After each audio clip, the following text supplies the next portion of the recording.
This is the Big O Show. This is the Big O Show. We're ready to talk a little basketball, a little Heat, a little NBA. Anthony Chiang, Liquor Split. Don't forget, download the app, iOS or Android.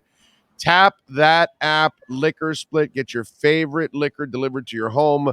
Flat fee of $2.99, man. It's a beautiful thing. And $1 goes to solving homelessness in Miami, so they're also doing a good thing. So tap that app. How you doing, my man? You feeling good? Doing good, Big O. Ready to head to Atlanta for the weekend.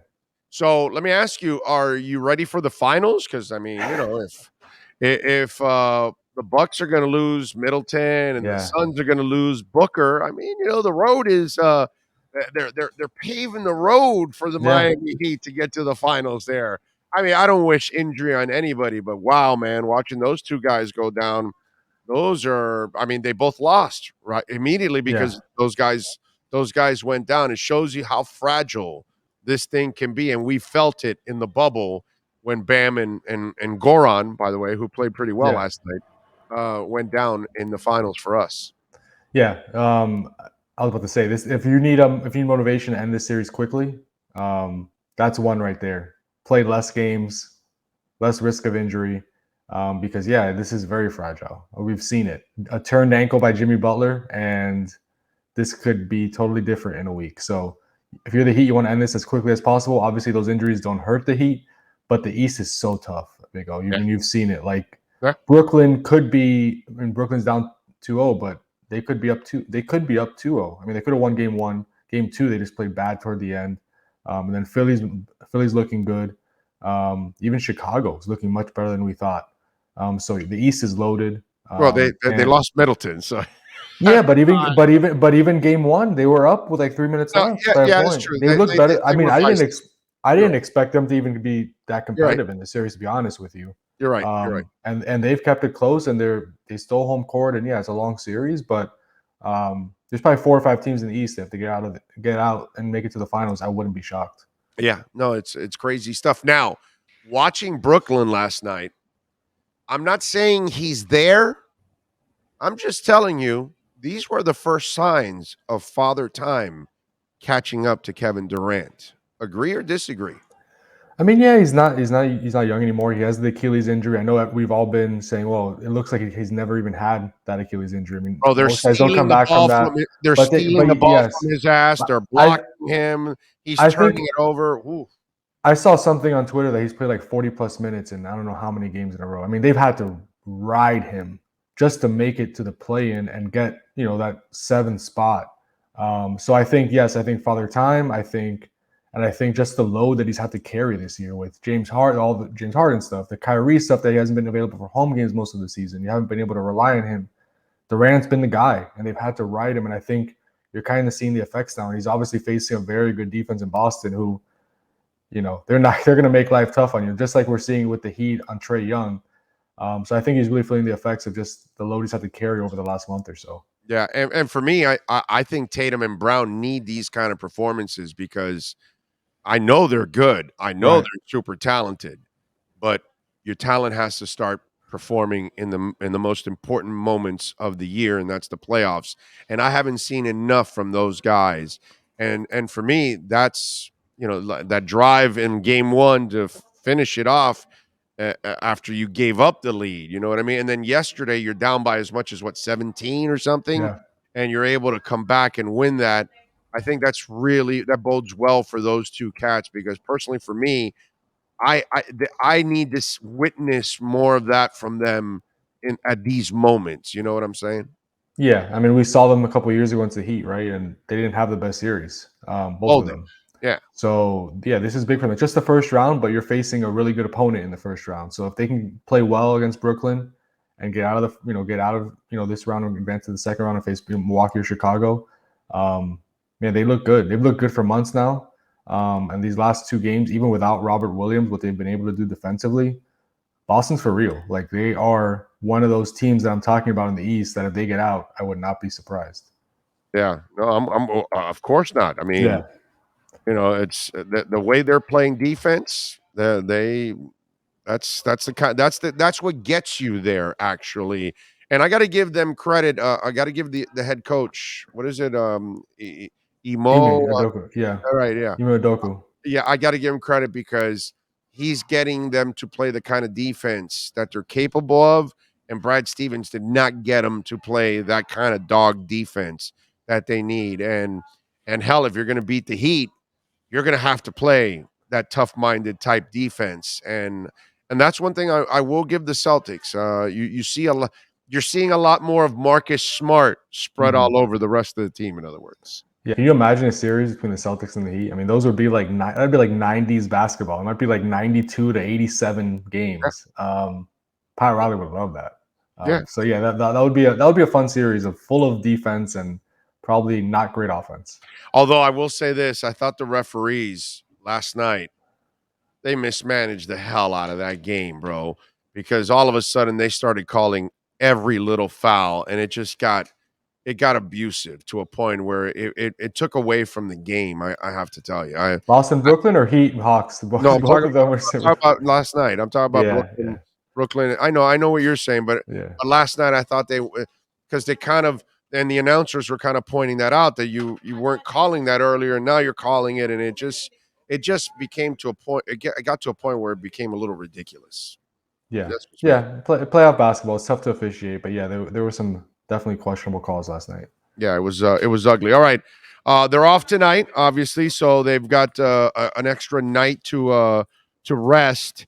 And you know, one of the things that I wanted to talk about today on the show, and I'll mention it with you, is we have to give the Heat front office and the coaching staff a ton of credit, because not only did they develop Gabe Vincent and Strus and Yurtseven and obviously Caleb too, but those youngins are ready for this moment. Yeah. So they scouted the talent, and they scouted also the mental toughness. They looked at these players and they said, okay, they're made for this kind of team. And you never really know how a player is going to perform when it comes to the playoffs.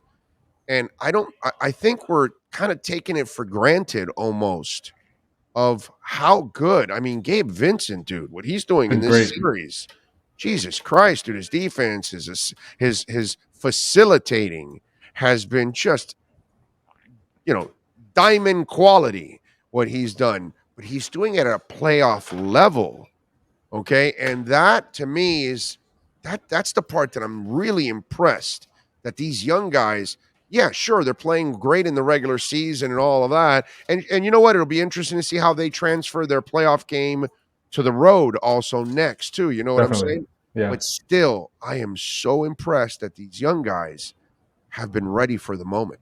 Yeah, and I think you're seeing the regular season experiences pay off too. Yeah. Just, we talk about the regular season and we make so much out of every game, but really for a team like the Heat that they knew they were going to make the playoffs pretty early on in the regular season, you're kind of trying to tinker with things, experiment with things, get guys these experiences in these moments. So in the playoffs, they're ready for it. And we've seen that with Gabe Vincent, Max Strus. I mean, when the Heat were missing Jimmy and Bam, they didn't miss a beat. I mean, they go to Philly, and Max Strus and Gabe Vincent put up huge performances against a good Philadelphia 76ers team in a hostile environment, and they come away with the win.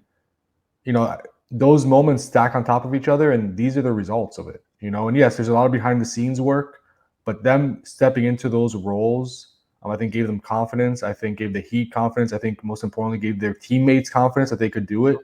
Because you're seeing Jimmy, you're seeing Kyle Lowry, you're seeing Bam. Trust these guys. It's not even a thought of like, oh, should I give this guy the ball? Can we trust him in these moments? They trust them because they've seen them, do it before. So yeah, I mean, we did not know entering the playoffs if they would be able to continue that. But I think we know pretty early on that they're not afraid of the moment. That's for sure. No, I've been so impressed with that. All right, the other thing, because I'm seeing a little too much overreaction. Are we really worried about Bam and Tyler, bro? They're winning the game. I don't care. They're so deep that not everybody's going to have a good game. That's just the way it is. There's only one stinking basketball. And, Bam also had the foul trouble and all of that. But I'm not worried at all about what's going on because they're so deep. Hell, there are guys on the bench that Mhm. can help you, and they're not playing. That's how deep this team is. Is there a little too much overreaction about some worried about Tyler or Bam right now? Yes. I mean, it's 2 games. We've seen Bam and Tyler do this over the entire season where they've played very well. We know what type of players they are. And in the You bubble. know, and in the bubble. And look, like you said, this team is deep. And not everyone is going to play well every game. We've seen Jimmy have these games where he scores 8 points on 3 of 10 shooting, and everyone's like, "Oh, what's going on with Jimmy?" He's fine. You know, just it's tough. Like some guys are going to have their nights, some guys sometimes not going to be their nights. Look at Duncan. I know he didn't even get a shot off last game. He played 6 minutes after scoring 27 points and making 8 threes in game 1. Yeah. That's the strength of this team. It's going to be a different guy every night. Most nights it's going to be Jimmy and Bam and Kyle, but there's going to be someone else that will step up that we don't expect, every night. First game was Duncan Robinson. Second game it was Gabe Vincent, and really Caleb Martin didn't put up big numbers, but he came in and delivered with his defense. Oh, yeah. Bam was in foul trouble. He had an important Just 2 or 3 role. steals, dude. 2 or 3 steals in that big third quarter where it kind of changed the game, and he went in there and they played small. Yeah. They have so many different guys they could turn to. So yeah, I'm not worried about Bam and Tyler. They'll be fine. I'm sure they'll probably have one big game here in Atlanta, either game 3 or game 4. Any rumblings from the Oladipo and Markieff Morris camps? No, I mean, again, we talked to Markieff a few days ago, and he was he understood. He's like, look, I know that what happened to me and me missing time, it changed my season. He's like, I think I would have been part of the rotation if that didn't happen, but Right. I wasn't there for 3 or 4 months. Other guys stepped in. They were winning. If it's not broke, don't fix it. So I think They're playing basketball and you're not. It's yeah. You know what it reminds me of? A discussion I had with Omar the other day, because he's defending this whole Kaepernick. Oh, they should give him a job. I go, Omar, Kaepernick doesn't play football. He hasn't played football for 5 years. The rest of these guys, they might be less talented, but they're playing football every day, every week, every year. That's what the NFL sees. You know what I mean? And so what does Poe see? He sees Yurtseven, and he sees Caleb, and he doesn't see Markieff Morris, and he doesn't see Markieff Morris, and he doesn't see him, and he doesn't see him. And then by the time he sees him, it's too late. Everything's working so well. The problem for Oladipo and Markieff was everything worked out. If there were struggles and inconsistencies, the door would have been wide open for them.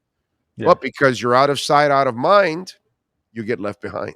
It was just too late. And they tried. I mean, to the Heat's credit, they tried for like 2 weeks, and things didn't, whether it was their fault or not, things did not go well. That was the worst stretch of their season. Yeah. So, I commend Spo because those are tough decisions to make, where you're 2 guys who are proven veterans, and you're going with these, like you said, Max Strus and Gabe Vincent, who haven't proven as much.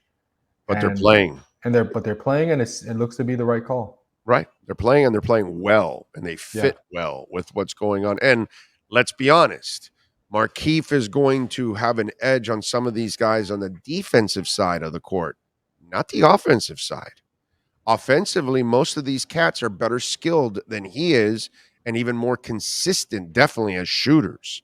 Mm-hmm. So that's where he struggles with that. The Oladipo thing, well, I mean, that is what it is with everybody in front of him at this point, because he's been out of sight, out of mind the entire year. Yeah. So that's a whole different ballgame. It's just rough. All right. Injury wise, nothing to be concerned about, right? Going into tomorrow's game, right? There's nothing at all to be concerned about. Yeah, I mean, we haven't seen the injury report for game 3 yet, but coming out of game 2, it didn't seem like there were any new injuries or anything like that. I know PJ Tucker left to the locker room for a couple minutes in game 2, but he came back and finished the game. I know he's been dealing with the calf strain, so we'll see. I'm sure there'll be a couple. It was just a PP room, or it could have been that. But I'm sure there'll be a couple questionable guys in the injury report. I mean, there were the first 2 games of the series, but they all played. So don't be alarmed if you see 5 guys who are questionable for game 3. Well, no, and not only that, I would imagine they're expecting a blitz from the Hawks tomorrow night, because the Hawks have to come out with every desperation move possible, because if they lose that one, series over. Yeah. So. And what we saw Philly and Toronto. I mean, Philly got Toronto's best shot last night, and Philly came out with the win. Now they're up 3-0. Looks like they're on their way to a sweep, if not probably 5 games. Again, like we spoke about a couple of days ago, Big O. the Heat need to finish their business pretty quickly because you don't want a Philly team that's rested a week and you've been rested 2 or 3 days and you have to start a second round series against them. You want to be on an even playing field. So ideally for the Heat, they would finish here by Sunday or latest Tuesday in Game 5. No doubt. Don't forget, download the Liquor Split app, iOS or Android. Only $2.99 for delivery. Doesn't matter. You need your whiskey, your rum, your wine, your beer. You get it delivered right there to your office, to your home. You got a meeting, you got a party, you got the NBA game, the playoffs, the NHL, whatever's going on you're watching, you can call Liquor Split. $2.99 flat fee. $1 goes to helping homelessness in Miami. What are you working on in the Miami Herald, Anthony, so folks can check you out, my friend? Yeah, check MiamiHerald.com. I have a few stories up. One on actually Gabe Vincent and just the impact he's had in this series and kind of how big of a role he's played. Not, obviously offensively with facilitating, but also defending Trae Young. He's been incredible. I think Trae shooting 1 of 7 against Gabe in the series. And then I also have something on Jimmy's 3-point shooting, which kind of come out of nowhere. All of a sudden he's making threes and just kind of hard to explain. Eric Spoelstra compared it to like Dwayne Wade almost, where Dwayne wasn't a good 3-point shooter, but in big moments in the playoffs, for some reason, he would start hitting them a little more. And then obviously we'll have our usual game coverage from Atlanta. I'll be in Atlanta for games 3 and 4. Yeah. So just check out MiamiHerald.com. We have you covered. So are you hitting the strip club for chicken wings? I might get chicken wings, but probably not there. Come on, bro. Come on. You're supposed to go get the Lou Williams special while you're in Atlanta. And tweet it out to us, too. Tweet it out. We'll see. We'll see how much time I have. You mean the wife won't be a fan of you being at the strip club eating wings? You tell her, honey, I'm here just for lunch. Probably not. Probably not. Okay. Probably not. All right. That's believable. That's definitely believable. I've heard they have good wings though. So yeah, no, I mean, I understand. There's a part of me that wants to just go there just for the wings, just to try it out whenever I go to Atlanta. I may do that one day. I'm crazy. See, my wife knows I'm crazy enough that I will do that. So she kind of has to live with it because she's lived with it for 30 years. So it is what it is. Follow him on Twitter at Anthony_Chiang. Get his work there at the Miami Herald. And, of course, you can catch him exclusively here twice a week, baby. Breaking it down, talking Heat, talking NBA. Anthony, as always, thank you, my friend. I appreciate you, man. Enjoy the basketball and have a great weekend. Thanks, Big O. See you next week. You got it. That is Anthony Chiang.